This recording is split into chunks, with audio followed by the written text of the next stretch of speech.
da misericórdia. Amém? Tomem assento, meus irmãos queridos, não feche a Bíblia, mantenha a sua Bíblia aberta. Aí onde nós lemos, amados e queridos irmãos, como já vos disse, eu quero em o nome de Jesus falar-vos sobre avivamento e missões. E a Bíblia Sagrada, que é muito abundante, muito rica neste assunto sobre avivamento e riquíssima em falar e nos instruir acerca de missões, aqui em Abacuque capítulo 3, está uma oração intercessória pedindo um grande avivamento para que a obra de Deus seja alavancada, a obra de Deus seja despertada, a obra de Deus desfrute de uma dinâmica muito grande, a obra de Deus experimente um movimento de crescimento sem medida.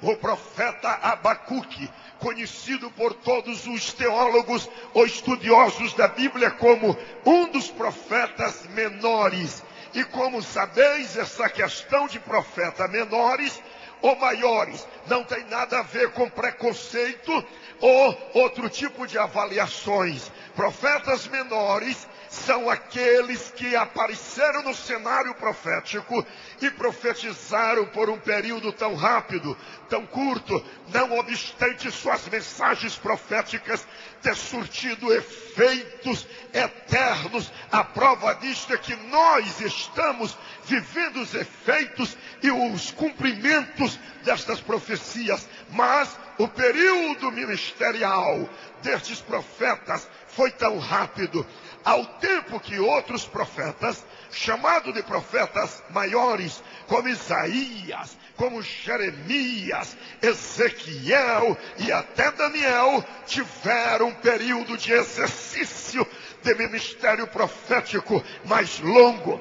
A exemplo de Daniel, que foi contemporâneo de 3 ou 4 grandes reis e reinados na Babilônia. Foi um homem que muito usado por Deus e de muita influência. Oséias, como um dos profetas menores, chorando, identificando-se, sendo ele participante, integrante do sofrimento e do cativeiro que não somente Judá, mas Israel estava experimentando. Por que Judá e Israel? Porque nós sabemos que nos anos 930, depois da morte de Salomão, o reino de Israel, que era único, dividiu-se.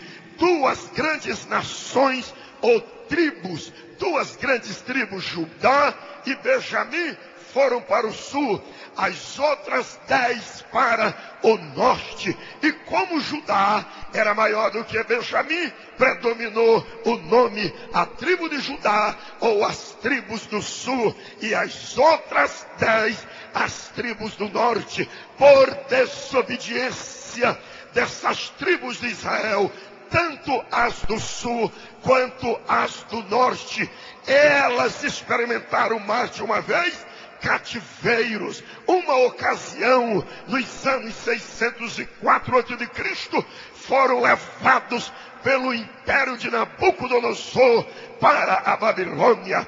Depois os medo-persas, sob a liderança de Ciro, domina a Babilônia e volta a levar em cativeiros outros, e depois os libera para voltarem para a sua terra. É nesta época que aparece Esdras, Neemias, Ageu, Oséias, Miqueias, Obadias, Joel e outros que são profetas durante o cativeiro e outros pós-cativeiro. Por exemplo, Abacuque é um destes profetas pós-cativeiro, quando a nação está saindo de um cativo, de um exílio de 70 anos. Agora Jerusalém está com os muros quebrados, os portões queimados, o povo arrasado, um remanescente que voltou de Israel. A este tempo, Ageu está profetizando. É tempo de vocês construírem estas vossas casas estucadas, construídas com o melhor da madeira, enquanto esta minha casa continuará deserta. Ora, pois, diz o Senhor dos Exércitos, examinai os vossos dias. Vocês plantam muito, mas colhem pouco. Quem come não se sacia, quem bebe não passa sede, e quem veste-se não se aquece, e quem recebe salário, recebe-o para pô-lo em um saquetel furado. Examinai, pois, os vossos caminhos.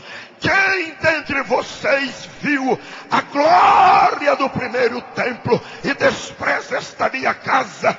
Eu lhes digo, a glória desta segunda casa será maior do que a primeira. Enquanto Ageu alerta o povo assim, Abacuque isola-se, tranca-se, vai para o lugar secreto. Não existe lugares melhores para buscar a presença do Altíssimo do que o deserto, o lugar silencioso, o lugar retirado.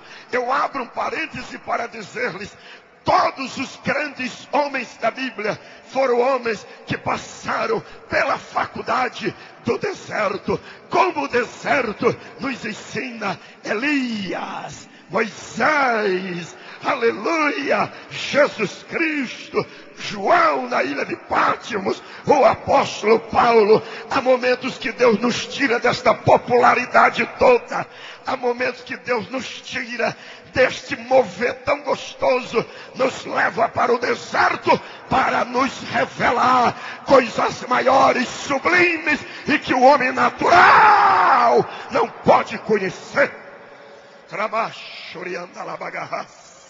Abacuque está retirado e agora ele começa a orar, e a palavra diz, oração do profeta Abacuque em forma de canto.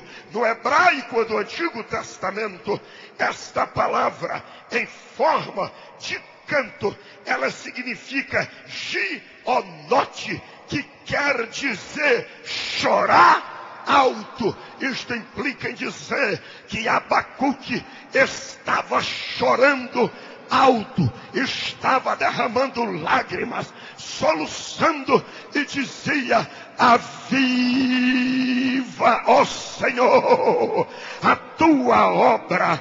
Ele está chorando, ele está clamando, ele está sentindo a dor do seu povo, e ele está dizendo, ouvi, ó Senhor, a tua palavra, os teus oráculos, as tuas advertências, e temi aquilo que o resto do povo não sentiu. Eu senti, eu temi. Aviva, ó Senhor, a tua obra. Literalmente, restaura deste cativeiro, restaura deste exílio, restaura desta escravidão, recupera as coisas perdidas, ajunta os pedaços, levanta de novo.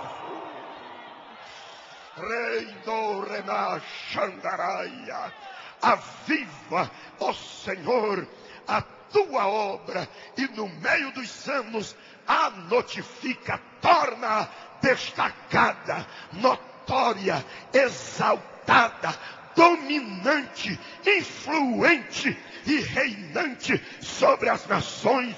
A obra de Deus, a igreja do Senhor e o reino de Deus não foi estabelecido na terra para viver abafado, para viver humilhado, escondido, murcho, pálido, com um projetinho que não merece a atenção de ninguém. A igreja de Jesus Cristo, ela foi estabelecida para ser notória, dominadora, crescente, brilhante. Levante a sua mão comigo, em o nome de Jesus. Diga comigo, eu pertence à igreja do Senhor.